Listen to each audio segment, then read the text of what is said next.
बोल श्यावर श्रीरामचंद्र भगवान की जय।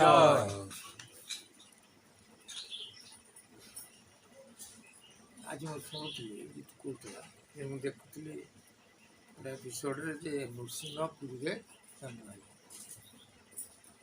नृसिंह ठाकुर जे ये तो लोक मैंने दौड़े लक्ष लक्ष लोक मानवे मो कथा थोड़े विचार कर नृसिंह होती सत्यजुगर अवतार सत्यजुगर चारि अवतार जो रही फैन बंद चारि जुगर जो अवतार रही से चारि जुग अवतार सत्यजुगर चारिटा पाद सत्य चारि अवतार तेणु नृसिंह होती सत्यजुग भर नरसिंह अवतार नृसिंह तेणु एवं कलिजुगर शेष प्रांत नृसिंह आगुरी जन्म है अनंत केशरी आसीना अनंत केशरी आसीना भगवान कौटी राजत्व करना कलिजुगर कि सत्यजुगर ठाकुर जन्म कहले कारण से मुंडे गोटे कथा पशि चारि जुग लीला एका समय हम तेणु चारि जुगर लीला कौन सेटा को वास्तव न बुझिकी एभली बुझा ठीक वास्तव हूँ सत्यजुगर ध्यान थिला त्रेतयारे यज्ञ थिला द्वापर सेवा थिला कलिरे नाम थिला तेणु से जुग मानकर जो कृतित्व बा जुग मानकर जो सारांश सीटा कलिजुगर गोटे समय देखा माने नामगान भी हम सेवा भी हम यज्ञ भी हम ध्यान भी हम ये चारि जुगर लीला प्रत्येक व्यक्ति भितर जो माने ही भक्त से भितर प्रतिदिन एक कथाटा घटे से नाम करे से भी भगवान को तुलसी फूल दे सेवा करे पुणी भी संसार किसी भल कार्य परिवार रहू संसार करे पुणी भी किसी समय से ध्यान करे तेणु चारि जुगर लीला प्रत्येक भक्त पाखे प्रतिदिन से करे एटा हूँ चारि जुग लीला ताकू किंतु नृसिंह ठाकुर आसिले ये कथा को मो मत ग्रहण कर सब वास्तवता को विचार कले जाकि बुझी हम वास्तवता को नधरला पर्यंत ज्ञान न आसिले ये सेमती भाव में भ्रमिया पड़े ये ठाकुर आसती नहीं बोली मना कहूनी ठाकुर सब गुणवाचक आसती सृष्टि मंगल करते कौटी कौ बेले कौ आवश्यक अच्छी से आसी से जन्म हो धर्म प्रचार करके जाए तेणु कलिजुग जो आवश्यक पड़ो तेणु सी आसवे धर्म प्रचार करें कि व्यक्ति भाव में समाहित हो गुण प्रकाश करके जो व्यक्ति से निजे कह ना जे पर्यंत ठाकुर न कहता व्यक्ति के ठाकुर हो पार ठाकुर आखिरिक अर्थ कौन कि ठ को ठ आकार ठाकुर ठ माने शून्य ठाकुर हूँ शून्य आम जो बार बार ठाकुर ठाकुर कह ठाकुर अर्थ शून्य बोली तुम निजे कह ठाकुर किंतु तुम एपटे रूप को आनी दीटा कथा एका समय किए जदि ठाकुर हे तो साकार कहना ठाकुर पा कौच ठाकुर ठाकुर माने ठ आकार ना ना ठ माने शून्य नुह बा ठाबकर ठाकुर ठाबकर माने जो अक्षर ब्रह्म जो तुम प्राण पवन नयन मन आपको स्थिर करद से जगह ठाकुर एकाग्रता आसिले तुम भर परिवर्तन आसो से कौच जीव जीवा बेले कि मंत्र प्रभु जीव जीवा बेले कि मंत्र जपी केउ स्थान बसी जपिले हेम लगे ना जो स्थान ये प्रथम जान जो जीव जो बाटर आसे जीव से बाटर जीव तेणु जीव आम तो जन्म नहीं से मातृगर्भ नाम नहीं कि मातृगर्भ नाम समस्त भी जानते ओम बोली कई भी फाँकबे ओम किंतु ओम को गुरु भाव में केते समीक्षा करके खाली ओम कहीदे तो हम नहीं तार व्याख्या तार तत्व जमती तेर जन्म शरण लिखी ओंकार स्वरूप खेल जो ओंकार स्वरूपटा मुझे ओंकार स्वरूप माने कौन अर्ध ऊर्ध मध्य अर्धमात्रा बिंदु तेणु ये पंचमात्रा पंच तत्व हो खेली संसार ବା ଗୁରୁ ଆସନ୍ତି ଏଇ ପଞ୍ଚତତ୍ଵ ଦେଇଥାନ୍ତି ବୁଝିଲେ। ତେଣୁ ଆମେ ତ ଜନ୍ମ ନେଲେ ସେ ଓଙ୍କାରକୁ ଭଜିକି ଆସିଛନ୍ତି ଆଉ ସେଇ ଜ୍ୟୋତି ରୂପ ବା ବିନ୍ଦୁକୁ ଦର୍ଶନ କରିକି ଆସିଛନ୍ତି। ତେଣୁ ଆମେ ଗଲାବେଳେ ଠିକ୍ ସେଇ କ'ଣ ହବ ନା ଓଙ୍କାରକୁ ଜପିକି ବିନ୍ଦୁ ଦର୍ଶନ କରିକି ଯିବା ପାଇଁ ପଡ଼ିବ, ଯେଉଁଟାକି ହିମ ଲାଗିବ ନାହିଁ। ତାହେଲେ ହିମ ଲାଗିବ ନାହିଁ ମାନେ ହିମ ଏଇ ଯେଉଁ ଶବ୍ଦଟାକୁ ବ୍ୟବହାର କରୁଛନ୍ତି କହୁଛନ୍ତି ଯେ ହିମ ଅର୍ଥ ହେଉଛି ହିମାଳୟକୁ ବୁଝିବାକୁ ପଡ଼ିବ ବା ଶିବ ଠାକୁରଙ୍କୁ ବୁଝିବାକୁ ପଡ଼ିବ। ତେଣୁ ତ୍ରିକୁଟରେ ହିମାଳୟ, ତ୍ରିକୁଟରେ ଶିବ ଠାକୁର ଅବସ୍ଥିତ। ତେଣୁ ତ୍ରିକୁଟରେ ରହିକି ଯଦି ତମେ ମୃତ୍ୟୁଟାକୁ ଗ୍ରହଣ କରିପାରିବ ତାହେଲେ ତ ମୁକ୍ତି ହେବ। କିନ୍ତୁ ଆମେ ସମସ୍ତେ କଣ୍ଠଗତ ମୃତ୍ୟୁ ହେଇଯାଉଛି, ହେଲା କି ସଂସାର ଲୋକ କଣ୍ଠଗତ ମୃତ୍ୟୁ ହେଉଛି। ତେଣୁ ହିମ ଲୋକ ଯାଇପାରୁନାହାନ୍ତି। ସେ କହୁଛି ହିମ ନ ହିମ ବି ଲାଗିବନି, ଆହୁରି ଉର୍ଦ୍ଧୁ ଯିବା ପାଇଁ ପଡ଼ିବ। ସେକେଣ୍ଡ ପତ୍ରରେ ବାବୁ ବଢ଼ିଆ ଗୋଟେ ଲେଖିଛନ୍ତି, ହନୁ ଯେଉଁ ମନ୍ତ୍ର ଜପିଣ ହେଳେ ଜିରିଲା ଲଙ୍କା, ସେହି ମନ୍ତ୍ର ଗୋଟି ଜପିଲେ ହୃଦୟ ନଥିବ ଧୋକା। କଥା ତ ସେ ସବୁ ଦେଇଛି ତମକୁ। ସେ ହନୁମାନ କେଉଁ ମନ୍ତ୍ର ଜପିକି ଗଲେ ସେଇଟାକୁ ତମର ଦୀର୍ଘ ହେଲେ ଯାଇକି ହବ। ତମେ ସେ ମନ୍ତ୍ରଟାକୁ ଯେତେ କରୁଛ ତମ ଭିତରେ ଖଣ୍ଡନ ହେଇଯାଉଛି। ଧର ଗୋଟେ ମିନିଟ୍ ମୁଁ ସେ ମନ୍ତ୍ରଟାକୁ ଉଚ୍ଚାରଣ କରି ରଖିପାରୁଛି, କିନ୍ତୁ ହନୁମାନ କେତେ ସମୟ ରଖିଲେ ନା 100 ଯୋଜନ ଯିବା ପର୍ଯ୍ୟନ୍ତ ସେ ଓଙ୍କାରଟାକୁ ରଖିଲେ ବା ସେ ତତ୍ତ୍ୱଟାକୁ ରଖିଲେ।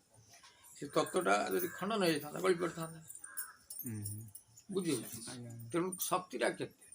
ତେଣୁ କଳି ଯୁଗରେ ଗୋଟେ ଲୋକ ଯଦି ନିଶ୍ୱାସ ବନ୍ଦ କରି ରଖିବା ପାଇଁ କହିବ ସେ କେତେ ସମୟ ରଖିପାରୁଛି? 20 ସେକେଣ୍ଡ ବି ରଖିବା ବଡ଼ କଷ୍ଟ, ବୁଝିଲେ। କିନ୍ତୁ ସେ 20 ସେକେଣ୍ଡରେ ତମେ 100 ଯୋଜନ ଯାଇପାରିବ? ତାହେଲେ ସେ ଶ୍ୱାସଟା କେତେ ସମୟ ସ୍ଥିର ରଖିକି ସେ ଯାଇଛନ୍ତି ନା ନାହିଁ?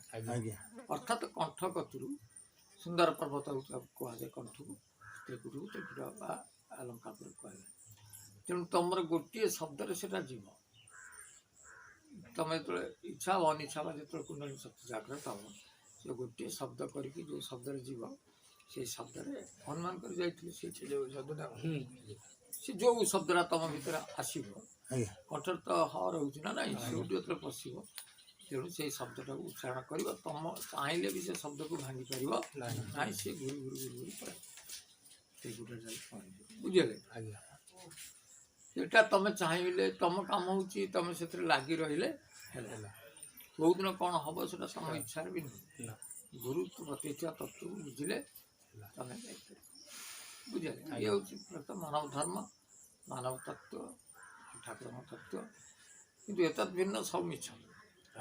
ଲେଖୁଛନ୍ତି ନୃସିଂହ ରୂପ ଯେ ଦେଇଛନ୍ତି, ଏସବୁ କ'ଣ ଗୋଟେ ବାହାନା ଗୁଡ଼ା କରିକି ନା ନା, ନୃସିଂହ ରୂପ କେହି ତ ମିଛ କହୁନି। ତାର ଆକ୍ଷରିକ ଶବ୍ଦକୁ ଆସିଲେ ଯାଇକି ବୁଝି ହେବ, ବୁଝିଲେ।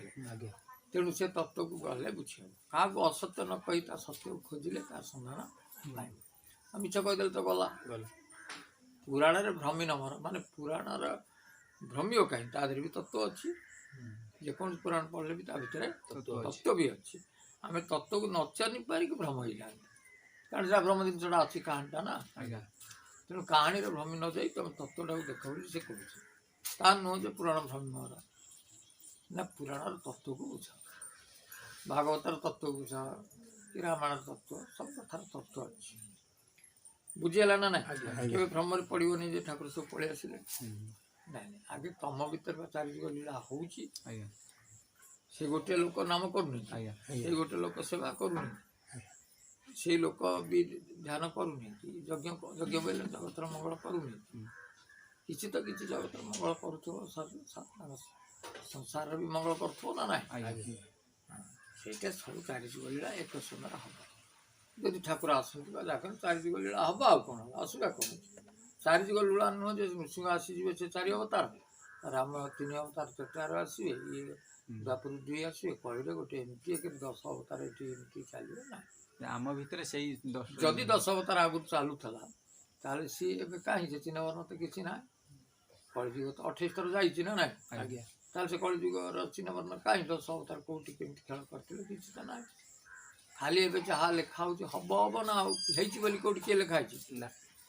ଅଶାନ୍ତ ଯୋଉଠି ଲେଖା ହେଇଛି ହବ, ପରମାଂଶ ଲେଖିଛନ୍ତି ସେ ହବ, ରାତି ପାଇଲାଣି ହବ, ରାତି ପାଇଲାଣି ହବ, ରାତି ପାଇଲାଣି ହବ, ତାମାନେ ଆଗରୁ ହେଇନି। ତାହେଲେ କ'ଣ ହବ ଦେଖ, ସେଇଟା ହେଉଛି ବଡ଼ କଥା। ଆଉ ଯଦି ହେଇଥାନ୍ତା ସେ ତ ପରିଷ୍କାର କହିଦେଇଥାନ୍ତେ, ବୁଝିଲେ ଆଜ୍ଞା ନା? ସେମିତି କଥା ନୁହଁ। ଅପେକ୍ଷା କର ଠାକୁରଙ୍କ ଲୀଳା ସେ କେମିତି କରିବେ। ଆଉ ଗୋଟେ କଥା ମନେ ରଖିବ ସବୁବେଳେ,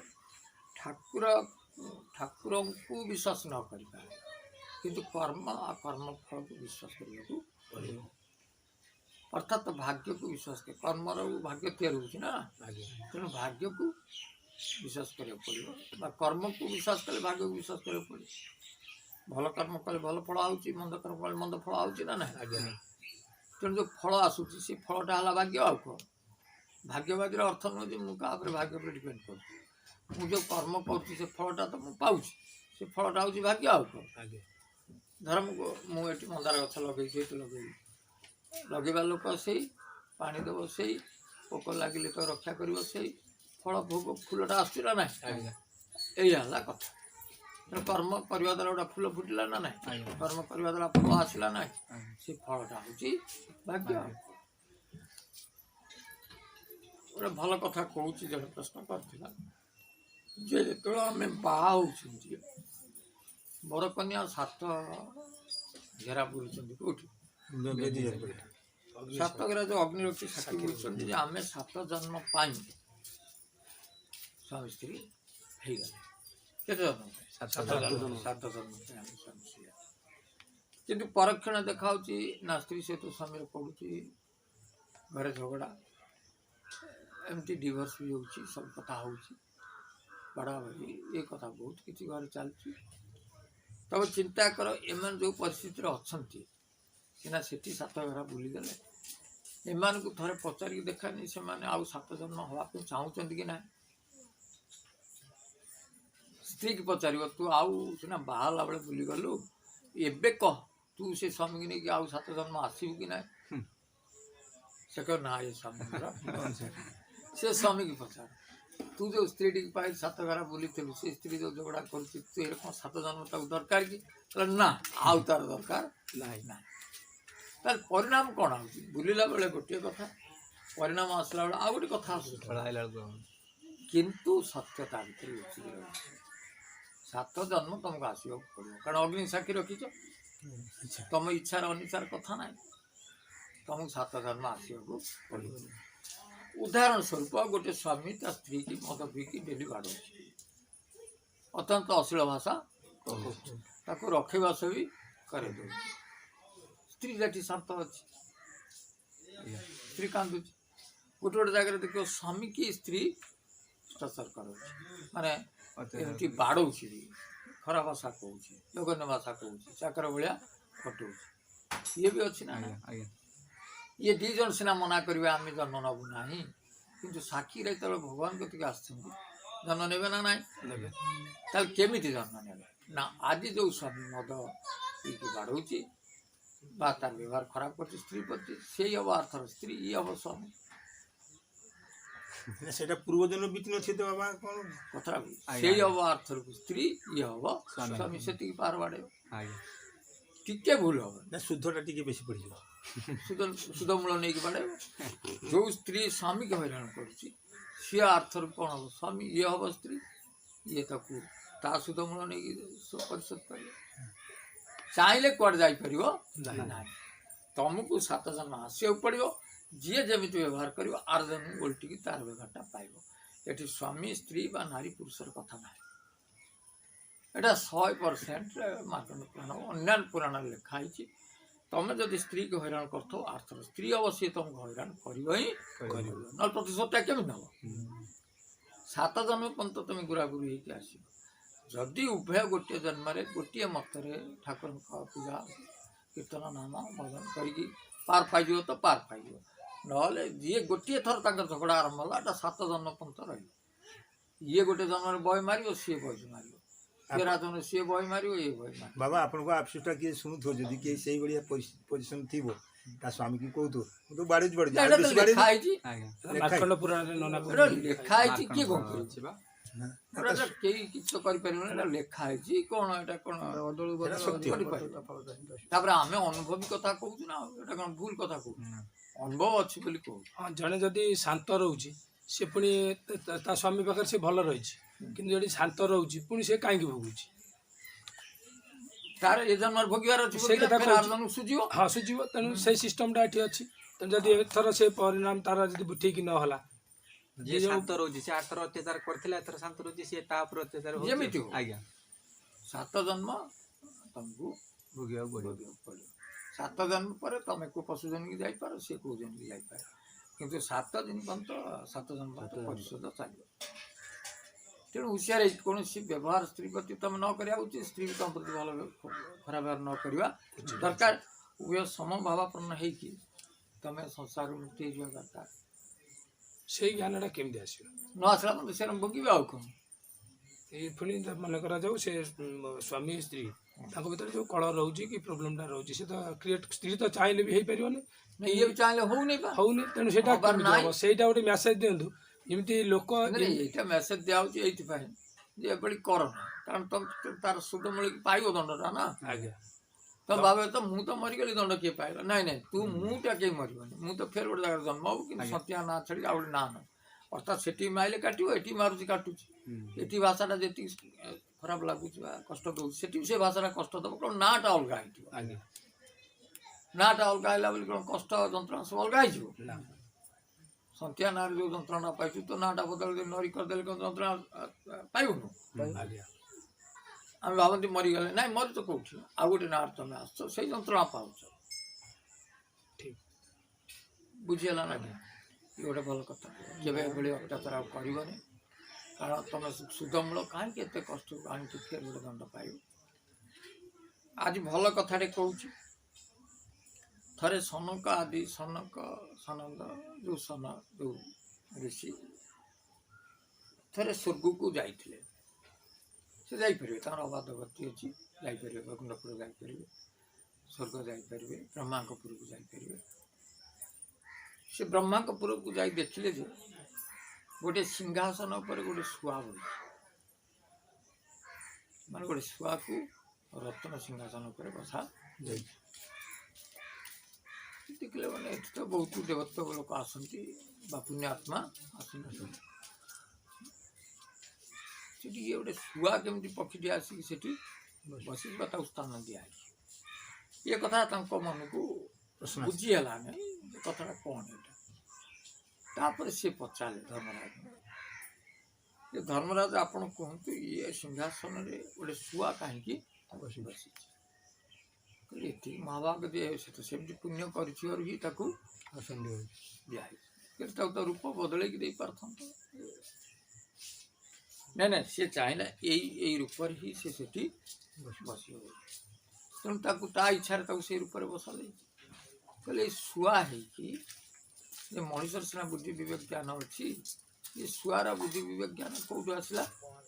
ସେ ଏତେ ଧର୍ମ ଅର୍ଜନ କଲା, ପୁଣି ସିଂହାସନଟା ପାଇଲା।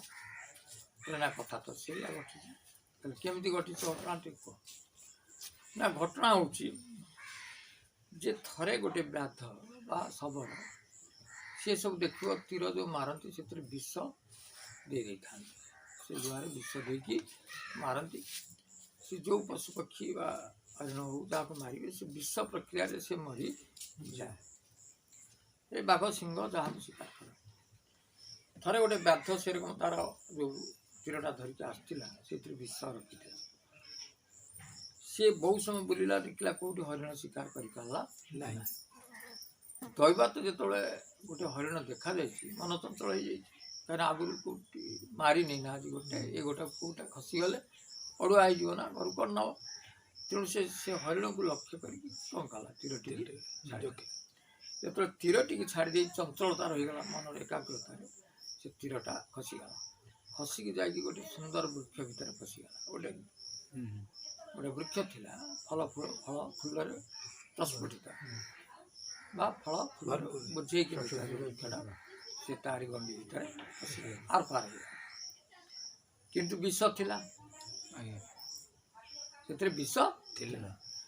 ବିଷର ପ୍ରକ୍ରିୟାଟା ଏ ତ ପଳେଇ ଆସିଲା, ଆଉ ବାହାର କରିପାରିଲାନି। କିନ୍ତୁ ବିଷର ପ୍ରକ୍ରିୟାଟା ଗଛ ଉପରେ ଲାଗିଲା। ଗଛ ପରେ ଯେତେବେଳେ ଲାଗିଲା, ଗଛ ଆସ୍ତେ ଆସ୍ତେ ଶୁଖିବାକୁ ଆରମ୍ଭ କଲା। ଯେତେବେଳେ ଗଛ ଆସ୍ତେ ଆସ୍ତେ ପତ୍ର ଝଡ଼ିଗଲା, ଫୁଲ ଝଡ଼ିଗଲା, ଫଳ ଝଡ଼ିଗଲା, सब आस्ते आस्ते आस्ते आस्ते सब पूरा शुष्क होगा गछ मरीगला पूरा शुष्क हो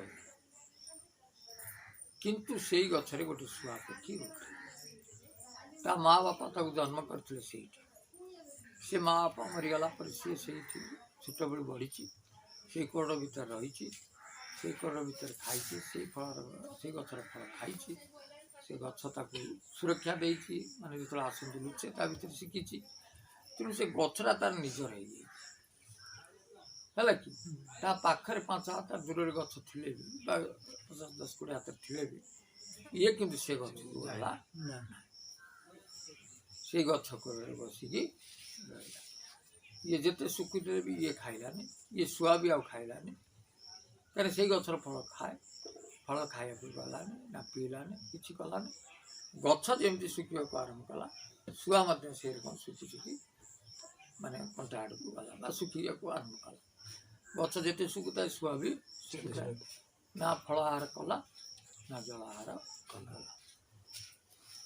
बुझे गोटे तापर ये कथाटा धर्मराज देखिकी इंद्र ठाकुर आसी पहुँचले कह शुआ तो एटे तो विचार कर दिए कि गछरा तो मरीगला तू ये गछरा छड़ी तो अन्य गछ को चल जा कहले ना आप मत बुझुन ठीक मुझे करी कारण मुझे गछरा को माँ बोली भावी ये गछ कोरड़ को मो निजर बोली भावी ये गछ पत्र को मो निजर भावुली ये आरी कौटी लुचिले मत कहीं शिकार देखिपर ये जगटा भी जानी ये फल खाऊली ये पा पीऊली तेणु मुझे जगह कौन प्रकार छाड़ी ना जदि मरवा कथा तो मरी गछ मरीगला मु मरी किंतु मो धर्म ताको जो बापा माँ बोली मु भावी सी मत छुआ बोली भावी तेणु मुझे छाड़ी ना देखिए यार दृढ़ता केवे तो छाड़ नहीं आ मरवा तो सत्य हो गला कारण कंटा हो उठी पार तेणु इंद्र कहले ठीक अच्छे तू मत जहाँ तोर इच्छा गोटे वर माग मुझे देवी से कहला आप मत वर देवे ना हाँ जदि वर देवे ये गछटा को आउ थे पुणी बंचई श्री इंद्र से चंद्र को डाकिले चंद्र आने अमृत छिंचिले से गछ पुनर्बार फूल गला जमी फूल फल था सेमती होगला शुआ भी पुनर्बार जीठूला कि समय अतिक्रांत पर काल अतिक्रांत पर शुआर मृत्यु होगला शुआ जो मल्ला से शुआर आत्मा से धर्म पाई से कौटी जाई बसला ब्रह्मपुर पुणी सिंहासन सिंहासन बसला देखुच ना गोटे शुआ पाखे कि सत्यटा को जी मोर एति उपकार कर तार भल बेले तार मंद बेले मुझे छाड़ी पड़े हम दी जन मरी पारू ये विचार शुआ भीतर भी आम मनीष विचार आसू ना ये कथा कहवा भीतर आम घर कांटा पशिगला ता भीतर जो घर खटरा मत पुराणी शक्ति जागृत करें जो घर बुझे से चाला घर मोर ममता सेमती भी अच्छी से घर प्रति जो भांगिया सपक्ष मुझे पर्यंत भी आसीपार ना भांगे कौन हम कि एपटे से झील तार झील चाहूँ कर मत गोटे दोदिल्यमान परिस्थिति रही विचारधारा मोर ठीक हो पारू ना ये गोटे कहानी मत आश्रा ना पड़ा विचार करने द्वितीय देखिए से चाल भितर फिर गोटे भरथिया पक्षी जा घर चुटिया पक्षी तार 3टा अंडा दी चाल जदि भांग अंडा फुट तेणु कौन प्रकार परिवेश देखनी मुझे देखुची कांथ भांगी दे सारा पर बुझे चाल रखिकी जी पिला उठिकी कम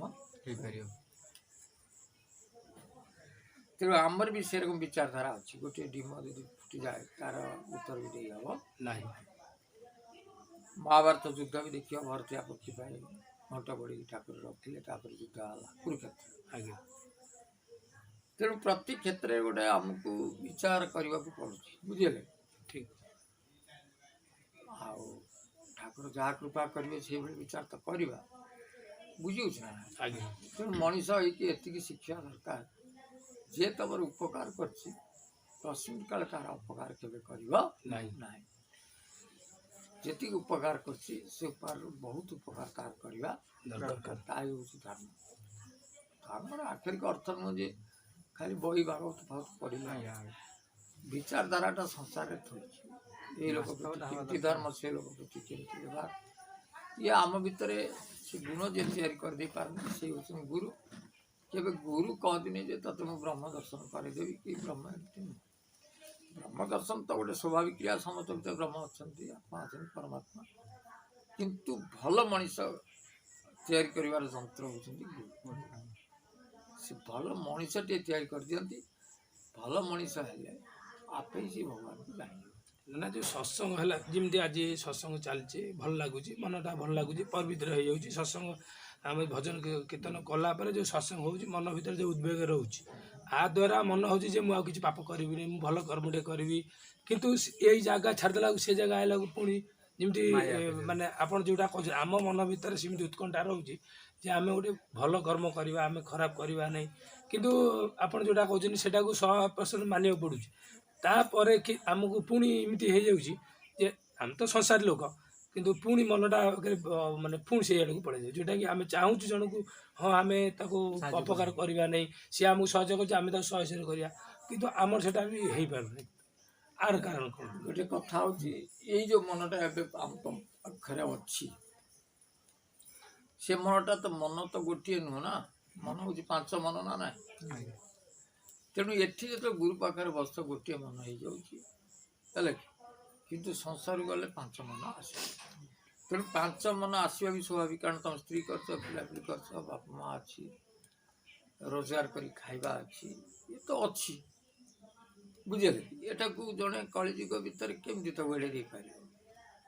ୟାକୁ ତା ସହିତ କଥା ହେଉଛି, ତମେ ସେଇ କଥା ଠାକୁର କହିଛନ୍ତି ଯେ ତମେ ସତ୍ସଙ୍ଗ ସେତେ ଦିନ ପର୍ଯ୍ୟନ୍ତ ଛାଡ଼ ନା। ସତ୍ସଙ୍ଗ ବେଲେ 1 ଘଣ୍ଟା, ମୁଁ କହୁନି ଯେ 2 ଘଣ୍ଟାର କଥା, ସତ୍ସଙ୍ଗ ବେଲେ 1 ଘଣ୍ଟା। ତମେ ଯେପର୍ଯ୍ୟନ୍ତ ତମ ଭିତରେ ସତ୍ସଙ୍ଗରେ ବସିଲା ଭଳି ମନ ଯଦି ତମ ଘରକୁ ଆସିଲେ ରହୁନାହିଁ, ତାହେଲେ ତମେ ସତ୍ସଙ୍ଗ ପ୍ରତିଦିନ କରିଛ, ଗୁରୁଙ୍କ ସହିତ ଲାଗିକି ରହିଥାଅ। ଯେତେବେଳେ ଦେଖିବ ସେଇ ମନଟା ଘରେ ମୋର ହେଇଗଲା, ଆଉ ସତ୍ସଙ୍ଗ ନ ଗଲେ ଚଳିବ। ତେଣୁ ଇଏ କଳିଯୁଗରେ ମନକୁ ଏକାଗ୍ର କରିବାକୁ ହେଲେ ବହୁତ ସତ୍ସଙ୍ଗ ବା ଗୁରୁ ସାଙ୍ଗ କରିବାକୁ ପଡ଼ିବ। ତେଣୁ ଜୀବନରେ ଉନ୍ନତି କରିବା ହେଲେ ଯଦି ଗୁରୁଙ୍କ ସହିତ ଲାଗି ନ ରହିବ, ସାଧୁସନ୍ତଙ୍କ ସହିତ ଲାଗିକି ନ ରହିବ, ବା ତମେ କେମିତି କ'ଣ ସେ ତମକୁ ଭଲ ଗୁଣଟା ରହିବ? ତମେ ଯେତିକି ସମୟ ରହିଲ ଭଲ ଗୁଣ ରହିଲା, ଯେତେ ଘରକୁ ଗଲ। କିନ୍ତୁ ଏଇଟା ଯଦି ଜଣେ କଣ୍ଟିନ୍ୟୁ କରେ ବା ପ୍ରତିଦିନ ସତ୍ସଙ୍ଗ କରେ, ସତ୍ସଙ୍ଗ କ'ଣ ମାସେ 2 ମାସ ଥରେ ହେଲେ ସେ হয়? ପ୍ରତିଦିନ ସତ୍ସଙ୍ଗର ଆବଶ୍ୟକତା ଅଛି। ଯେଉଁମାନେ ମହାନ ସାଧୁ ହେଇଛନ୍ତି ପ୍ରତିଦିନ ସତ୍ସଙ୍ଗ କରି ହେଇଛନ୍ତି, ଗୁରୁକୁଳ ଆଶ୍ରମରେ ରହିକି ସେମାନେ ହେଇଛନ୍ତି, ତାଙ୍କ ତ ପ୍ରତିଦିନ ସତ୍ଶିକ୍ଷା ପାଇଛନ୍ତି, ଜୀବନୀ ଚଳଣି ସବୁ ତାଙ୍କ ବୁଝିକି ସେ ମଣିଷ ହେଇଛନ୍ତି ନା ନାହିଁ। ଆମେ କ'ଣ କରୁଛନ୍ତି ନା, ଏଇଠି ଗୋଟେ 10-20 ମିନିଟ୍, ଅଧଘଣ୍ଟେ ଘଣ୍ଟେ ପାଇଁ ଆସିଲେ, ତାପରେ ଆମେ 23 ଘଣ୍ଟା ଗୋଟେ ସଂସାର ସହିତ ରହିଲେ। ତମେ ଭଲ ହୁଅ, କିନ୍ତୁ ସଂସାରରେ ଯେଉଁ ବିଭିନ୍ନ ପ୍ରକାର କ୍ରିୟା ରହିଛି, ଚୋର ଦେଖୁଛ, ସାଧୁ ଦେଖୁଛ, ଠକ ଦେଖୁଛ, ମିଛ ଦେଖୁଛ, ତା ଭିତରେ ତମେ ଲିପ୍ତ ହେଇଯାଉଛ ନା ନାହିଁ? ତେଣୁ ମନ ତ ସେଇଭଳି ଲିପ୍ତ ହେଇଯାଉଛି। ଏଠି ତ ଆଉ କେହି ସାଧୁ ଚୋର ବସିନାହାନ୍ତି ନା, ସମସ୍ତେ ଭକ୍ତ ଭାବରେ ବସିଛ। ତେଣୁ ତମ ମନଟା ଏକେ ରହୁଛି, ବୁଝିହେଉଛି ନା? ତେଣୁ ଏଇଟା ଯଦି ଜଣେ ନ କରିବ ତାକୁ କିଏ କରେଇବ? ଯେ ସେତେ ଦିନ ପର୍ଯ୍ୟନ୍ତ ତମେ ଗୁରୁକୁ ଛାଡ଼ ନା, ଯେ ପର୍ଯ୍ୟନ୍ତ ମନ ତମର ଗୁରୁ ପାଖରେ ବସିଲେ ଯେଉଁ ମନଟା ତମ ଘରେ ରହିଲେ ସେଇ ମନ ଅଛି କି? ଯେତେବେଳେ ସେଇ ମନଟା ଘରେ ରହିଲେ ହେଇଯାଉଛି, ତାପରେ ଆଉ ଗୁରୁ ପ୍ରତି ନ କଲେ ଚଳିପାରିବ, ତମେ ଗୁରୁ ହେଇଯିବ, ବୁଝିହେଉଛି ନା? ତେଣୁ କିଛି ତ ତ୍ୟାଗ କରିବାକୁ ପଡ଼ିବ। ସେମିତି ତ କିଛି ଯନ୍ତ୍ର ନାହିଁ ଯେ ଜଣକୁ ଏଇ ଯେଉଁ ମନଟା ତୁ ପଳେଇବୁ, ସେ ମନଟା ତୋ ପାଖରେ ମୁଁ ରଖିବି। ତଥାପି ତ କିଛି ସମୟ ରହିବ, କିନ୍ତୁ ତାପରେ ତୁ ଯେଉଁଠି ପାଟି ଖୋଲିଲୁ ଅନ୍ୟ ଲୋକ କଥା ହେଲୁ, ସେ ମନ ଚାଲିଲା ନା ନାହିଁ? ତେଣୁ ତମ କାମ ହେଉଛି ସୁଯୋଗ। ମଣିଷ ବେଳେବେଳେ କହେ ସନ୍ଥ ମୁଁ କେଉଁଠି ପାଇବି, ତ ମୁଁ ହିମାଳୟ ଯାଇକି ସନ୍ଥ ଖୋଜିଥାନ୍ତି। ସେ ସନ୍ଥକୁ ଖୋଜିବାକୁ ଗଲେ ତାଙ୍କ ପାଖରେ 100 ଶିଷ୍ୟ ବସିଛନ୍ତି। ତମେ ଗାଁରେ ଯଦି ବୁଲାଣ ବୋଲି ଡାକି ପାଖରେ ପାଇପାରୁଛ ବା ସନ୍ଥ ଭାବୁଛ, ଭଲ କଥା ତମକୁ ଲାଗୁଛି, ତେଣୁ ଏ ସୁଯୋଗଟା ତମ ପାଇଁ ବହୁତ ଭଲ ନୁହେଁ। ମୁଁ ଯେ ପ୍ରତିଦିନ ଯାଇକି ଘଣ୍ଟେ ବସି ଆସିବି, ପାଖରେ ତ 5-7 କିଲୋମିଟର କଥା, ଏତିକି ଯଦି ତ୍ୟାଗ ନ ରହିବ ତାହେଲେ ଆମେ ବଡ଼ ମଣିଷ ଭଲ ମଣିଷ ହେବା ପାଇଁ କେମିତି ରହିବାକୁ ପଡ଼ିବ ତାହେଲେ ବହୁତ ହେଇଗଲାଣି। ଜୟ ଶ୍ରୀରାମ। ଜୟ ଶ୍ରୀରାମ।